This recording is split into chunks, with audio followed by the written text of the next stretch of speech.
नमस्कार, मैं साक्षी निर्वाण। रोजाना खबर में आपका हार्दिक स्वागत है। सदी की dream bike Honda shine 100 CC केवल 62,900 रुपये में कई नए फीचर के साथ में सबसे पहले मेरठ के गढ़ रोड स्थित एलिगेंट होंडा शोरूम पर बुकिंग के लिए उपलब्ध है। खरीदने पर पाइए निश्चित उपहार। तो देरी क्यों, जल्द ही जाइए और अपने सपनों की बाइक अपने पास पाइए। नमस्कार, रोजाना खबर में सभी का हार्दिक स्वागत है। मैं हूं विभूति कुमार। मेरठ की धड़कन रोजाना खबर तमाम ऐसे मुद्दों को छूता है जो जन सरोकार और आम जनता से जुड़ा होता है। जिम खाना पे रामलीला ऐतिहासिक रामलीला है। 150 साल से रामलीला होते चले आ रहे हैं और न जाने कितनी पीढ़ियां बीत गई रामलीला के संचालन में, आयोजन में।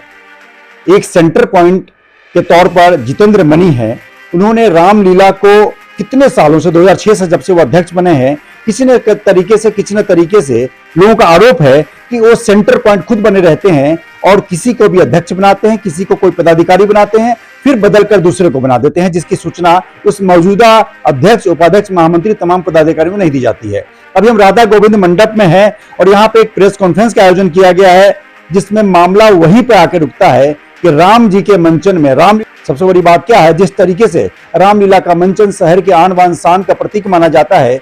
जब से मेरठ में कोई रामलीला का संचालन नहीं होता था, तभी से जिम खाना मैदान ऐतिहासिक धरोहर को समेटे हुए मेरठ की क्रांतीय भूमि को गौरवान्वित करता रहा है। लेकिन अगर कोई शख्स उसे अपनी पूंजी बपौती संपत्ति मान ले तो कहीं न कहीं बात निकलती है, दूर तक जाती है। रोजाना खबर अभी तमाम चेहरे यहाँ मौजूद हैं।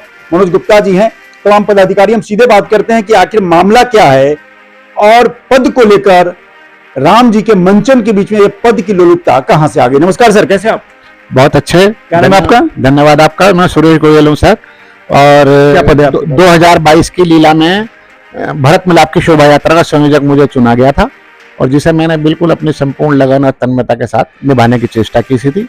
उसके लिए मैं तमाम शहर की जनता और 2022 की कमेटी का धन्यवाद अदा करता हूँ। सर, मामला जो बस समझ के में जो आया, जो पूरा लबोलुआब ये है पूरे प्रेस कॉन्फ्रेंस का, कि एक शख्स है जितेंद्र मनी, जो अभी सेंटर पॉइंट बने हुए हैं। रामलीला का मंचन बेशक अभी 4-5 महीने बाद है, लेकिन सेंटर पॉइंट को लेकर कंट्रोवर्सी का प्रारंभ यहीं से होता है कि मनोज गुप्ता जी जो बैठे हुए हैं 2022 में ये अध्यक्ष बने आम सभा के द्वारा, लेकिन अब इनको बिना बताए दूसरे को अध्यक्ष बना दिया गया है, बिना आम सभा के। कुछ लबुलुआ वैसे ही है पूरा मामला। जी सर, जो देखने में आया। वैसे तो मैं बचपन से रामलीला और प्रभु श्री राम में आस्था रखते हुए जुड़ा हुआ हूँ, लेकिन चूंकि एक बहुत अच्छी कमेटी 2022 में बनी, उन्होंने शहर के तमाम लोगों को अपने साथ जोड़ने की चेष्टा करी और मैं भी उसका एक सहभागी बना। तो मैंने ज्यादा नजदीक से जब 2022 की रामलीला देखी और समझी, तो मैं हृदय और तन मन धन के साथ इस लीला से जुड़ गया। और एक मीटिंग श्री मनोज गुप्ता जी ने, जो 2022 के अध्यक्ष थे, और महामंत्री मनोज अग्रवाल खद्दर और योगेंद्र गुप्ता जी जो कोषाध्यक्ष थे, इन्होंने बुलाई और चर्चा करी कि भाई हम जो पिछले कम से कम 15-16 वर्षों से नहीं हो पा रहा है, वो हम करना चाहते हैं।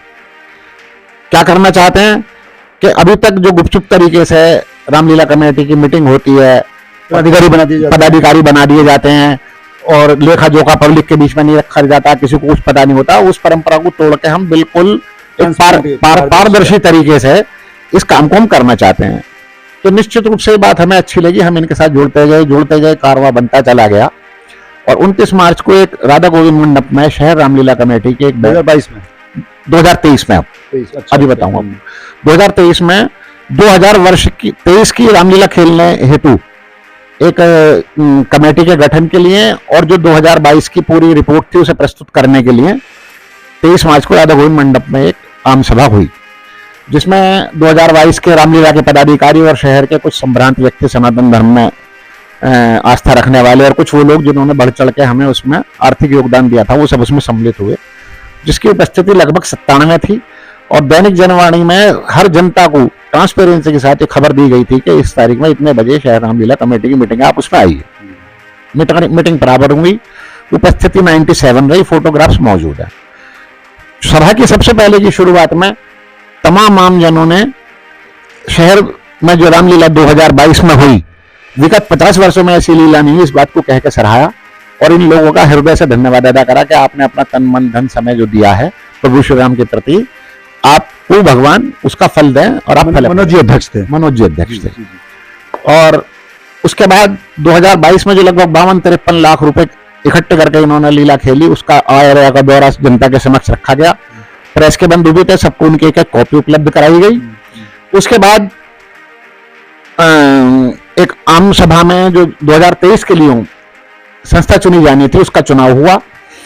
तो सभी लोगों ने एक मत से ये कहा कि भाई ज्यादातर तो हमारे लिए पुरानी कार्यकारिणी बहुत अच्छी है, परंतु उसमें कोई अगर निष्क्रिय रहेगा और सक्रिय व्यक्ति आज में आज जुड़ सके, इसलिए प्रधान मनोज गुप्ता जी और महामंत्री मनोज अग्रवाल खद्दर जी और कोषाध्यक्ष योगेंद्र जी जो तीनों थे, उन्हें आगे के लिए चुन के अधिकार दे दिए कि आप थोड़ी बहुत अदल बदल इसमें लीला को अच्छा करने के हिसाब से कर सकते हैं। अध्यक्ष, महामंत्री, कोषाध्यक्ष के अलावा जो भी बदलाव करने कर सकते हैं, लेकिन अधिकारी अधिकतर आप पुराने लोगों को उसमें रखें जो सक्रिय रहे। अब क्या हुआ?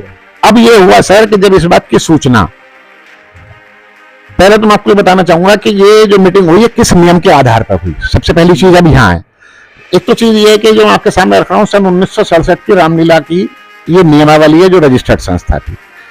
एक तो इसके नियम का पालन करा गया। दूसरा, जो 2022 में हमें एक पत्र मनोज गुप्ता जी को दिया गया प्रधान चुनने के लिए, उसमें लिखा गया था कि शहर रामलीला कमेटी की आम सभा द्वारा आपको सर्वसम्मति से प्रधान चुना जाता है, आप अपनी कार्यकारिणी चुन लें। 2022 में जो इन्हें पत्र मिला, हमने एक परंपरा का पालन करते हुए और एक नियमावली का पालन करते हुए वैधानिक तौर से सबको सूचना देकर ये मीटिंग बुलाई, जो कि बिल्कुल संवैधानिक और नियमानुसार है। जो इसे गलत कहता है, मैं समझता हूं कि वो गलत सोचते हैं। जितेंद्र मनी जी की क्या भूमिका है? 2006 से वो लगातार किसी न किसी पद पर अध्यक्ष पर रहे, उनकी अब क्या भूमिका है? सेंटर पॉइंट मामला क्या है? अभी सब कुछ सर्च करने के बाद जो बात निकल के आई, श्री जितेंद्र मणि जी ने कहीं ना कहीं अपनी बातों से, अपने तर्कों से श्री सनातन धर्म रक्षणी सभा को अंधेरे में रखा हुआ है। और वो ये कहते हैं कि मैंने 15 साल पहले एक दूसरा रजिस्ट्रेशन करा लिया रामलीला कमेटी का, जिसे हम नियमानुसार सही नहीं मानते। जब 1967 की एक रामलीला कमेटी रजिस्टर्ड है, ऐतिहासिक है, और अगर किसी कारण इसका रिन्यूअल नहीं हो पाया तो आपको कागजी कार्रवाई पूर्वक इसका रिन्यूअल करना चाहिए था। और समय के अनुसार यदि इसमें कुछ नियम सही नहीं है, समय के हिसाब से बदलाव मांगते तो वो करना चाहिए था। नई संस्था का रजिस्ट्रेशन नहीं हो सकता। क्यों? कि ये शहर की जनता और शहर के जनता के पैसे से चलती हुई संस्था, ये कोई एकीकृत व्यक्ति की संस्था नहीं है, ना ये कोई फैमिली ट्रस्ट है। अब क्या हुआ? अब स्थिति ये है सर कि जो देखने में आया है कि सन 2006 में Punjab and Sindh bank Delhi road पुरानी दिल्ली चुंगी के पास ब्रांच में श्री जितेंद्र मणि जी द्वारा एक अकाउंट खोला गया, जो खोला गया है श्री रामलीला कमेटी मेरठ शहर, उसमें रजिस्टर्ड नहीं लिखा गया, ना उसमें कोई नियमावली लगाई गई है। और 2006 से 2023 तक उसमें जो प्रधान और महामंत्री कोषाध्यक्ष थे वही चलते चले आ रहे हैं, जबकि 17 साल में कितने प्रधान कितने महामंत्री आए और चले गए। पहली बात, सिग्नेटरी अथॉरिटी बैंक में वही है जो 17 साल पहले थे जी, उसमें नहीं सिर्फ जितेंद्र मणि उसे ऑपरेट कर सकते हैं। जो महामंत्री कोषाध्यक्षों ने पता भी नहीं कि हम आज महामंत्री और कोषाध्यक्ष हैं उस लीला के। एक बात। दूसरी बात, जब जितेंद्र मणि जी कहते हैं मैं प्रधान हूं, वो दूसरे को जो प्रधान नियुक्त कर देते हैं, फिर भी कैसे प्रधान बने रहते हैं, ये एक सोचने का विषय है। इसके अलावा कुछ सवाल, ज्वलंत सवाल ऐसे हैं जो शहर की जनता जानना चाहती है। उन्होंने 8 अप्रैल की प्रेस कॉन्फ्रेंस में कहा है कि मैं बहुत सारे मुकदमे अपने खर्चे से लड़ रहा हूं, जबकि ये गलत है।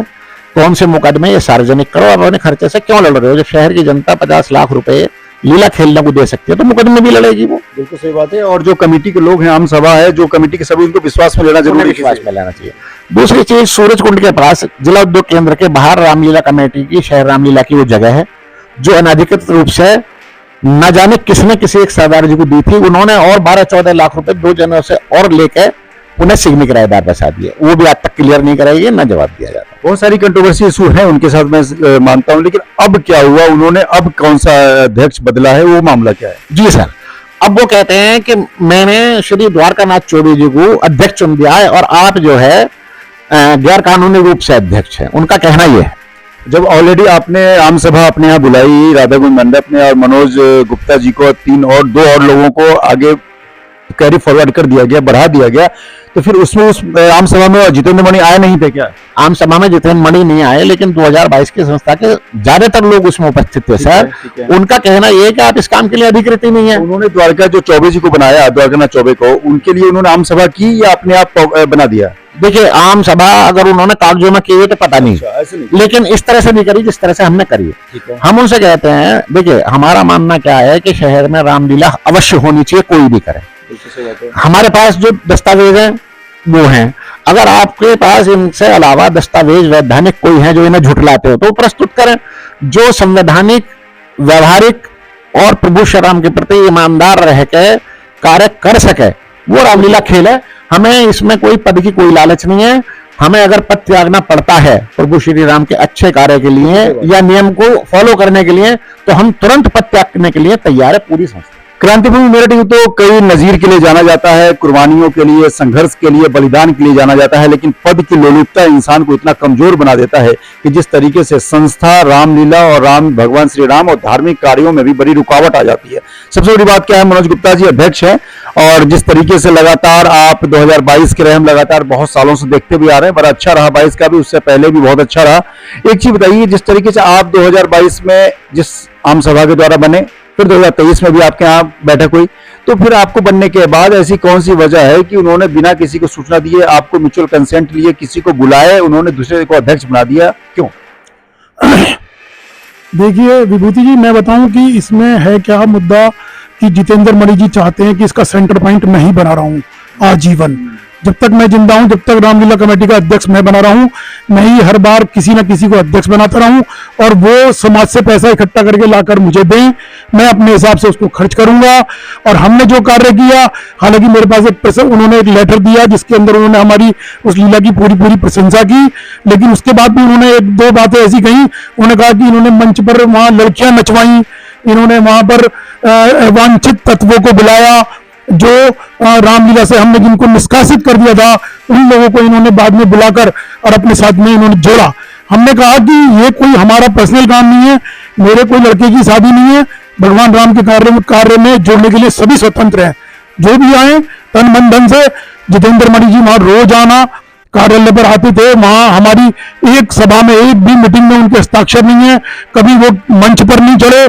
पहले दिन से उन्होंने जरूर मुझे अध्यक्ष नियुक्त कर दिया सर्वसम्मति से, लेकिन उनके मन में कहीं ना कहीं पीड़ा थी मुझे लगता है, और उसी पीड़ा को इस बार इन्होंने यहाँ प्रदर्शित किया आप सभी लोगों के सामने।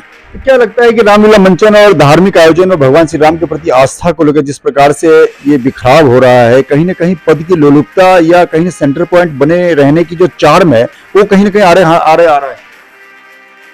देखिए, मैं तो व्यक्तिगत रूप से ये मानता हूं कि अगर प्रभु श्री राम के लिए मुझे पद छोड़ना पड़ेगा तो मैं छोड़ दूंगा। मैं ये चाहता हूं कि लीला बड़ी भव्य हो, दिव्य हो, भव्य हो, भगवान का नाम और ये जो है, ये जितनी भी भगवान ने आदर्श प्रस्तुत किए हैं उसी आदर्शों पर हमारे मेरठ शहर की जनता चले और नित नए आयामों को छुए।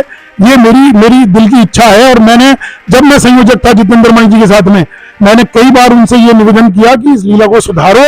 जितेंद्र मणि जी, ये जो है पब्लिक यहाँ से टूटकर कैंट के क्षेत्र में जा रही है, हमारे यहाँ 50 कुर्सियों पे आदमी बैठे हुए होते हैं और मुझे बड़ी पीड़ा होती थी। तब इन्होंने फिर बहुत साल सुनने के बाद, कभी 10-12 साल में मुझे आज तक कभी किसी मीटिंग में बैठने का सौभाग्य प्राप्त नहीं हुआ विभूति जी।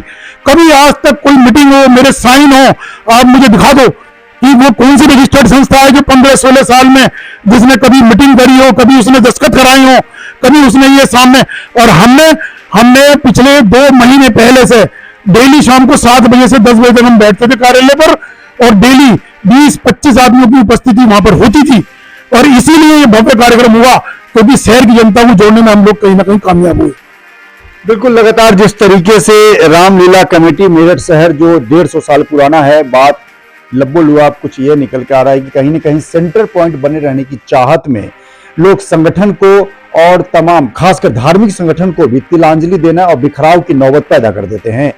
कहीं ना कहीं व्यापारिक संगठन जो मेरठ में लगातार 2 फाड़ है, संयुक्त व्यापार संघ, वो भी कहीं ना कहीं इसी बिखराव की वजह से या पद लोलुपता की वजह से कहीं ना कहीं 2 फाड़ में बदल जाता है। लेकिन सबसे बड़ा सवाल क्या है कि व्यापारिक संगठन से अलग भगवान श्री राम के रामलीला मंचन को लेकर अगर कहीं न कहीं किसी को झुकना पड़े या अगर सामंजस्य बैठाना पड़े, उसमें गुरेज नहीं करना चाहिए। रोजाना खबर लगातार जिम खाना रामलीला को कवर करता रहा है और लगातार मनोज गुप्ता और तमाम पदाधिकारी चाहे कोई भी हो, सब अच्छे कार्यों के लिए होते हैं, सभी संपन्न है। लिहाजा रामलीला का कोई ऐसा नहीं है कि कोई रामलीला के चंदे में या किसी प्रकार में कोई किसी प्रकार की कोई गलत भावना किसी की हो, चाहे किसी की भी हो। लेकिन बड़ा सवाल यह है कि मेरठ शहर के आन बान शान के प्रतीक माने जाने वाले रामलीला मंचन जिम खाना मैदान को लेकर अगर अस्मिता पे आंच आती है तो कहीं न कहीं वो तंत्र मजबूत होगा जो चाहता है कि बिखराव पैदा हो और हिंदू संस्कृति कमजोर हो। नमस्कार।